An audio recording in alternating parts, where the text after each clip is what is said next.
ओम नमो विघ्नराजाय सर्वसौख्य प्रदायिने दुष्टरिष्ट विनाशाय पराय परमात्मने लंबोदरम महावीर्य नागयज्ञोपशोभितम अर्धचंद्रधरम देवम विघ्नव्योम विनाशनम। ओम ह्रां ह्रीं हरं हरं हरों हरे हिरंबाय नमो नमः। सर्वसिद्धि प्रदो असि त्वं सिद्धि बुद्धि प्रदो भव चिंतितार्थ प्रदोस्तोम ही सततम मोदक प्रिय सिंदूरारुण वस्त्रेशो पूजितो वरदायक इदम गणपति स्तोत्र ये पठेद भक्तिमान नरः तस्य देहं च गेहं च शुम लक्ष्मीर्न मुंचयति। संपूर्ण सुख प्रदान करने वाले सच्चिदानंद स्वरूप विघ्नराज गणेश को नमस्कार है। जो दुष्ट अरिष्ट ग्रहों का नाश करने वाले परात्पर परमात्मा है, उन गणपति को नमस्कार है। जो महापराक्रमी लंबोदर सर्पमय यज्ञोपवीत से सुशोभित अर्धचंद्रधारी और विघ्न होम का विनाश करने वाले हैं, उन गणपति देव की मैं वंदना करता हूँ, वंदना करती हूँ। ओम ह्रां ह्रीं हुरूं हरं हरों हरे हिरंब को नमस्कार है। भगवान आप सब सिद्धियों के दाता है, आप हमारे लिए सिद्धि बुद्धि दायक है, आपको सदा ही मोदक प्रिय है। आप मन के द्वारा चिंतित अर्थ को देने वाले हैं। सिंदूर और लाल वस्त्र से पूजित होकर आप सदा वर प्रदान करते हैं। जो मनुष्य भक्ति भाव से युक्त हो एवं इस गणपति स्तोत्र का पाठ करता है, स्वयं लक्ष्मी उसके देह को नहीं छोड़ती। यह एक अत्यंत अनुभवी सरल सुगम और चमत्कारी गणेश जी का लक्ष्मी स्तोत्र है। भक्तों, असंख्य लोगों ने इससे लाभ प्राप्त किया है। गणेश जी हम सबको भी लाभान्वित करे। इसी के साथ सुनेंगे गणेश महापुराण में आज तृतीय खंड दूसरा अध्याय, जो कि बहुत आनंद की प्राप्ति कराने वाला है।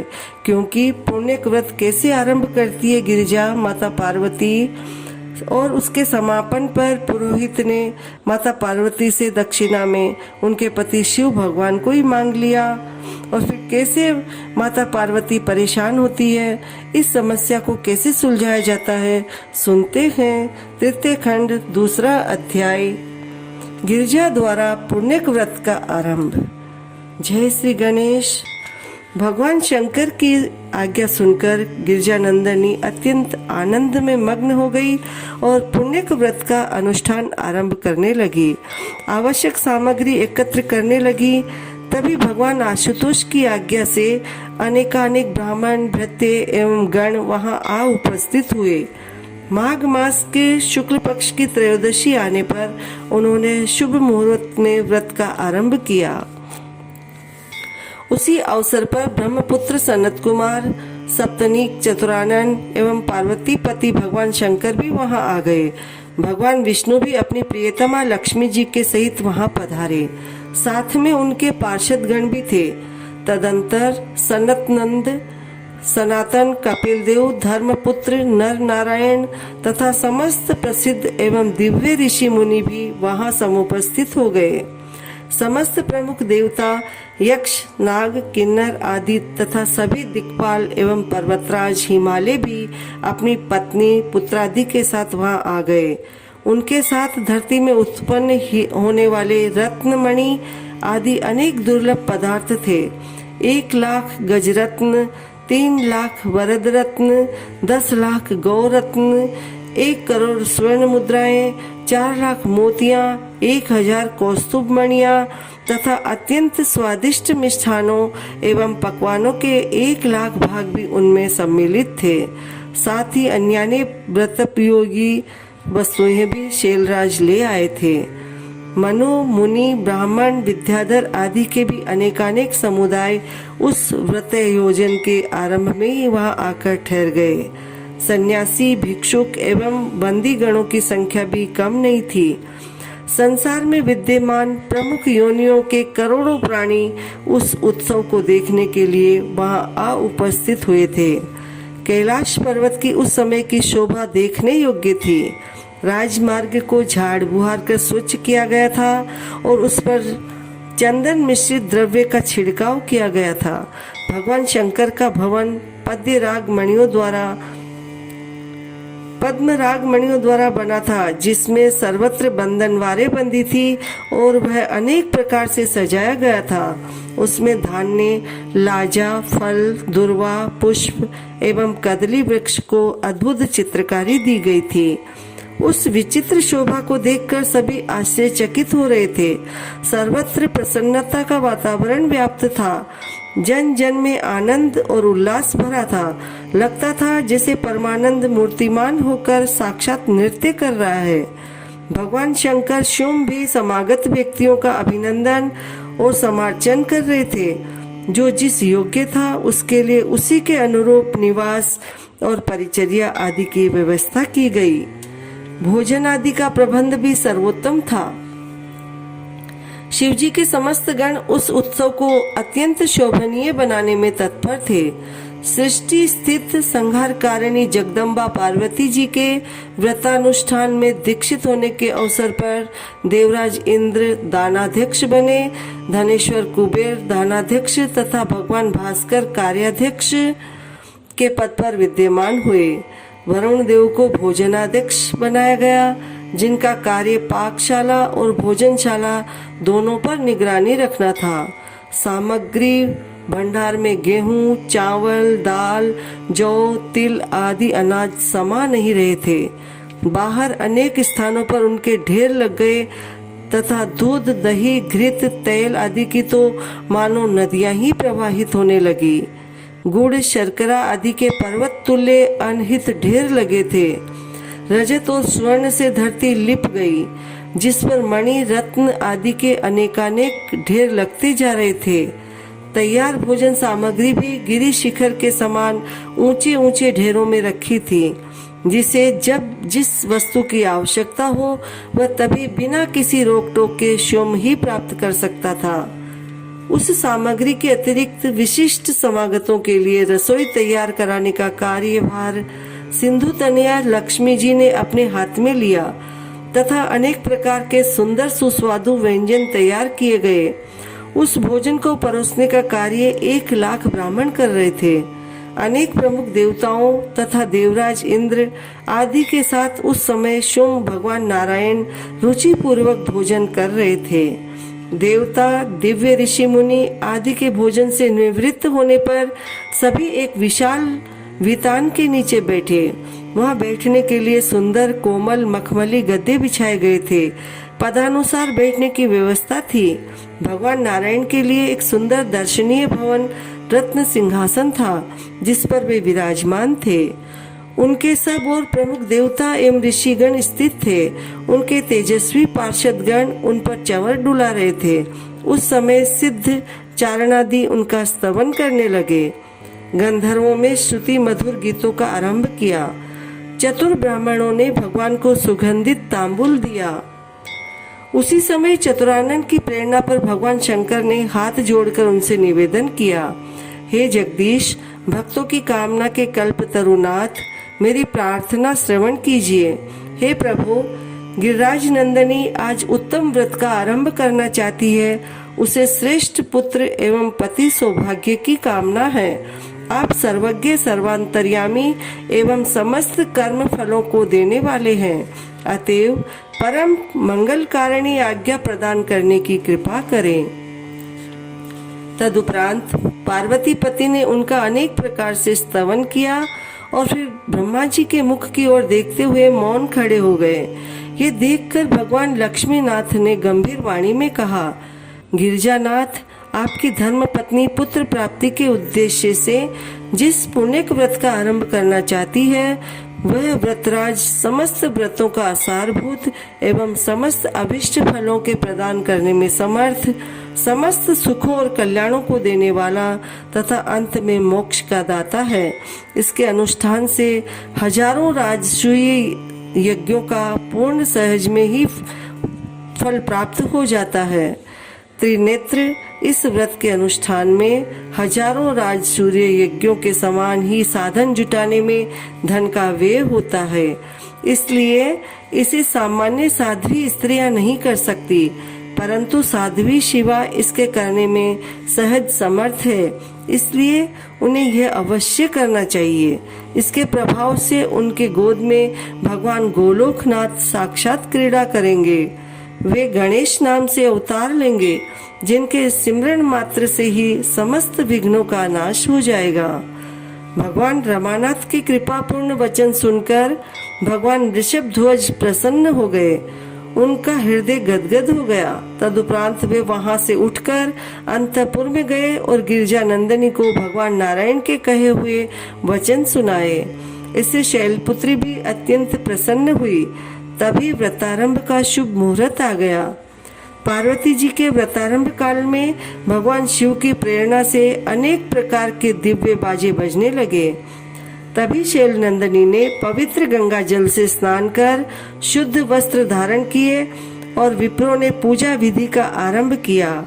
चावलों पर विधि पूर्वक रत्नमणि मंडित स्वर्ण कलश स्थापित किया गया और तब श्रेष्ठ मुनियों एवं पुरोहित को रत्नमय सिंहासनों पर बैठाकर उनका पूजन किया। फिर आदिदेव गणेश्वर की पूजा के पश्चात ब्रह्मा, विष्णु और महेश का पूजन किया। तदुपरांत स्वस्ति वाचन, पुण्याह वाचन, मातृका पूजन आदि के साथ ही व्रत का आरंभ किया। मंगल कलश पर गोलोकनाथ परब्रह्म श्री कृष्ण का आवाहन कर षोडशोपचार से उनका अत्यंत भक्ति पूर्वक पूजन में त्रिलोक के दुर्लभ पदार्थ अर्पण किए गए। तदुपरांत पुष्पांजलि एवं भावांजलि समर्पण के साथ स्तवन किया। तदंतर तिल घृत की 3 लाख आहुतियों से शिव प्रिया ने हवन किया और फिर ब्राह्मणों, मुनियों, देवगणों एवं अतिथियों आदि को विविध प्रकार सुस्वादु दिव्य व्यंजनों से भोजन कराया और विप्रों का स्वर्ण आदि की दक्षिणाएं दी। सभी पार्वती जी की प्रशंसा करने लगे।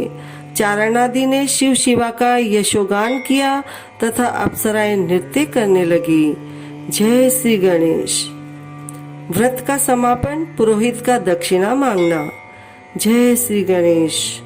इस प्रकार परम साध्वी गिरजा नंदिनी ने पुण्यक व्रत का आरंभ किया और पूरे 1 वर्ष तक जब जब जिस जिस नियम का पालन करने का विधान था तब तब उस नियम का निष्ठा पूर्वक पालन करती रही। धीरे धीरे दिन खिसकते गए और व्रत पूर्ण होने के दिन निकट आते गए। अंतिम 15 दिनों निराहार रहने के पश्चात व्रत पूर्ण रूप से संपन्न हो गया। व्रत समापन होने पर पुरोहित ने कहा, सुव्रते, आपका व्रत पूर्ण हो गया, अब मुझे दक्षिणा दीजिए। पार्वती जी ने कहा, द्विजवर, आज्ञा कीजिए कि आपको दक्षिणा में क्या दूं? मैं आपको इच्छित दक्षिणा दूंगी। ऐसी कोई वस्तु नहीं जो आपको न दी जा सके। देवी, पुरोहित ने कुछ हिचकते हुए कहा, मेरी मांग आपको कुछ अटपटी सी लगेगी, इसलिए सोचता हूँ कि दक्षिणा लूं ही नहीं। किंतु एक द्विधा ये भी है कि दक्षिणा न लेने से व्रतानुष्ठान का जो फल मिलना चाहिए वह मिलेगा या नहीं। गौरी ने कहा, पुरोहित, कार्य की संपन्नता स्वरूप दक्षिणा का दिया जाना आवश्यक होता है। फिर जो लोग देने में समर्थ न हो उनकी तो बात ही क्या है, लेकिन जो देने में समर्थ है उनको अवश्य ब्राह्मण को इच्छित दक्षिणा देनी चाहिए। पार्वती जी पुरोहित की दक्षिणा सुनकर हतप्रत रह गई। पार्वती जी को इंद्रादि देवताओं ने भी बहुत समझाया। जब उन्होंने कोई उत्तर न दिया तो प्रमुख ऋषि मुनियों ने उन्हें विश्वास दिलाया, शिवे, आप स्वयं ही धर्म को जानने वाली है, उसकी रक्षा करना आपका परम कर्तव्य है। फिर हम सबके यहाँ उपस्थित रहते हुए आपका किसी भी प्रकार से अकल्याण नहीं हो सकता। इस पर भी उमा मौन रही। तब ब्रह्मपुत्र सनत कुमार, जो उस अनुष्ठान में पुरोहित थे, कुछ तीखे स्वर में बोले, देवी, या तो मुझे अभिष्ट दक्षिणा दो अथवा आपको अपनी दीर्घकालीन तपश्चर्या का शुभ फल भी त्याग देना होगा, क्योंकि इस महान कर्म की दक्षिणा प्राप्त न होने पर मैं इसका फल तो प्राप्त कर ही लूंगा, अन्य सब शुभ कर्मों के फल का भी मैं अधिकारी हो जाऊंगा। देवी पार्वती ने व्याकुलता पूर्वक कहा, अपने सर्व समर्थ पति से वंचित करने वाले कर्म के फल से मैं कोई लाभ नहीं देखती। फिर दक्षिणा देने, धर्म की रक्षा करने और पुत्र लाभ होने में भी मेरा कौन सा हित होगा। मूल को न सींचकर वृक्ष की शाखा को सींचने से क्या वृक्ष हरा रह सकता है विप्रवर? यदि प्राण ही जाने लगे तो ये देह की रक्षा से क्या प्रयोजन सिद्ध होगा। देवाधियों, महर्षियों, पति से अधिक पुत्र नहीं हो सकता। साध्वी स्त्रियों का प्राण तो पति ही है। 100 पुत्र एक और अकेला पति एक और रहे तो भी पति की ही महिमा अधिक रहेगी। आप ही बताएं कि जब पति को ही दक्षिणा में दे दूंगी तो मेरे पास क्या रहेगा। मेरे पति से वंचित होने पर पुत्र मिलता हो तो वह वस्तुतः किसी काम का नहीं। पुत्र का एकमात्र मूल पति ही है, क्योंकि वह उसी के अंश से उत्पन्न होता है। जब मूलधन ही चला जाएगा तब विश्व में कोई भी व्यापार संभव नहीं होगा। इसलिए मैं तो यही समझती हूँ कि पुत्र के लोभ से पति का त्याग कोई गृहीता नारी ही कर सकती हो तो करे, मैं नहीं कर सकती। पार्वती इस प्रकार व्याकुल हुई बैठी थी। तब पुरोहित की व्रत समाप्ति की दक्षिणा स्वरूप अपना पति प्रदान करने के लिए प्रस्तुत नहीं हुई। इससे समस्त समाज में सन्नाटा छा गया। सभी उपस्थित जन पार्वती जी को इंद्रादि देवताओं ने भी बहुत समझाया।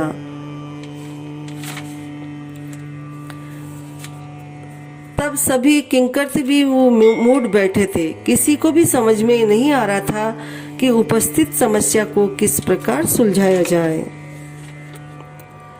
त्रिलोकीनाथ द्वारा समस्या का समाधान। जय श्री गणेश।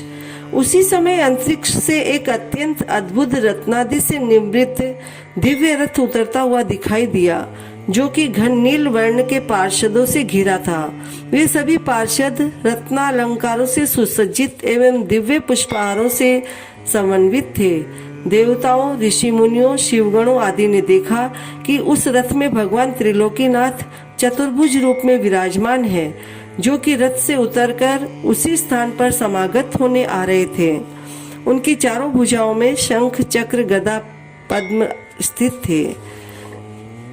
इनको समागत देखकर समस्त देवता आदि उठ खड़े हुए। ब्रह्मा, विष्णु, शिव ने उन्हें अधर्यादि देकर एक सर्वोत्तम सिंहासन पर विराजमान कराया और फिर सभी ने उनके अभय एवं पाप ताप नष्ट करने वाले पदार बिंदों में भक्ति पूर्वक प्रणाम किया और गदगद कंठ से उनकी स्तुति करने लगे। भगवान त्रिलोकीनाथ बोले, देवगण, मुझे यहाँ उपस्थित विवाद का समाधान करने के लिए ही आना पड़ा है। गिरजानंदनी पार्वती का ये व्रत केवल लोक शिक्षा के लिए ही है, अन्यथा ये तो सभी व्रतों और तपस्याओं का फल प्रदान करने में स्वयं ही समर्थ है। इनकी माया से समस्त चराचर विश्व विमोहित हो रहा है, तो ये स्वयं मोह में क्यों पड़ती।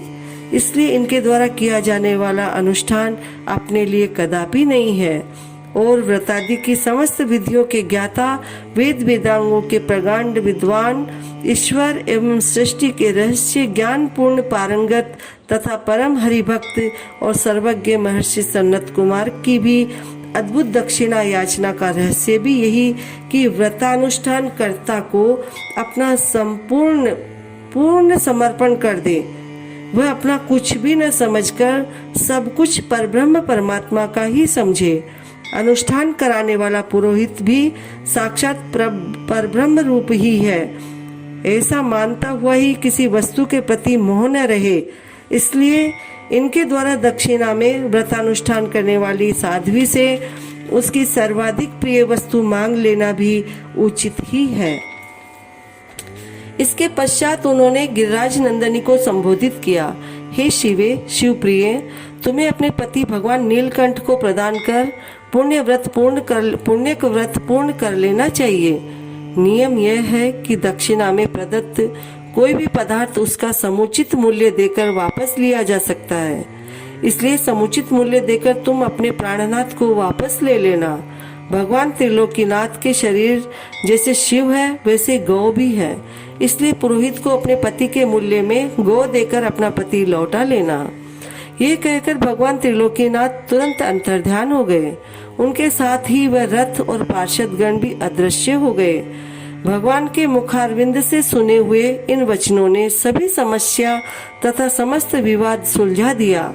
इस कारण समस्त उपस्थित समुदाय हर्ष विभोर हो गया। शैल नंदिनी भी हर्षित होती हुई उठी और अपने प्राणनाथ चंद्रमौली को दक्षिणा में देने को तत्पर हो गई। पुरोहित ने हवन को पूर्णाहुति करा के दक्षिणा मांगी तो शिवा ने अपने प्राण धन शिवा को दक्षिणा रूप में प्रदान कर दिया। उपस्थित जन समूह की हर्ष ध्वनि के मध्य महर्षि सनत कुमार ने स्वस्ति कहकर दक्षिणा ग्रहण कर ली। जय श्री गणेश। पार्वती के धैर्य की परीक्षा। जय श्री गणेश। समस्त कार्य पूर्ण हो चुका।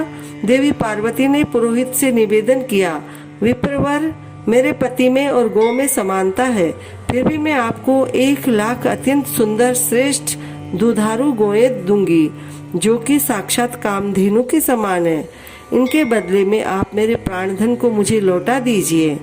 सनत कुमार बोले, देवी, मैं तो ब्राह्मण हूँ, कोई व्यापारी नहीं, इसलिए मैं आपके द्वारा दी जाने वाली 1,00,000 गौओं का क्या करूँगा। उल्टे उनके पालन की समस्या मेरे समक्ष आ खड़ी होगी और उस स्थिति में मैं अपने नित्य नैमित्तिक कर्म भी ठीक प्रकार से करने में असमर्थ रहूंगा। इसलिए मैं अपना भला इसी में समझता हूँ कि इन अहिभूषण भगवान को ही अपने साथ रखता हुआ इन्हें आगे करके तीनों लोकों का भ्रमण करूं। उस समय इनके अद्भुत रूप को देखकर बालक बालिकाएं प्रसन्न होकर ताली बजाएंगी और अट्टहास पूर्वक हो करती चलेंगी। यह कहकर महर्षि ने उमानाथ से कहा, आशुतोष, अब आप मेरे अधिकार में हैं, इसलिए यहाँ आकर बैठिए। ये सुनकर भगवान शंकर सनत कुमार के पास जाकर शांत बैठ गए। अब तो देवी शैलपुत्री को बड़ी व्याकुलता हुई। उन्हें यह आशंका न थी कि सीधा साधा दिखाई देने वाला ब्राह्मण इतना हट पर उतर आएगा और भगवान त्रिलोकीनाथ के वचनों पर भी ध्यान नहीं देगा। और फिर यह भी दुर्भाग्य की ही बात है कि मुझे न तो अभिष्ट देव का दर्शन नहीं मिला और न व्रत का फल ही। तब क्या किया जाए? परंतु समस्या का समाधान था ही नहीं, तो उन्होंने सोचा इससे तो प्राण त्याग करना ही श्रेष्ठ है। जब कोई उपाय दिखाई न दे तो यही अंतिम अस्त्र रह जाता है। किंतु कहते हैं कि आत्मघात पाप है, तो उसका भी जो फल मिलेगा भोग लूंगी। ऐसा निश्चय कर गिरजा प्राण त्याग के लिए प्रस्तुत हुई। उनका निश्चय समझने में ब्रह्मा विष्णु को देर न लगी। उन्होंने समझाया, देवी, विपत्ति के समय धैर्य का त्याग ही विनाश का प्रमुख कारण होता है। किसी भी संकट से मुक्ति पाने का उपाय आत्मघात नहीं है, वरन विवेक बुद्धि से काम लेना है। जय श्री गणेश। जय जय गणेश। भक्तों, तृतीय खंड का दूसरा अध्याय यहीं पर संपूर्ण होता है। आगे गिरिजा ने कैसे अपने पति को वापस लिया, ये इसकी प्रस्तुति तीसरे अध्याय में दी जाएगी।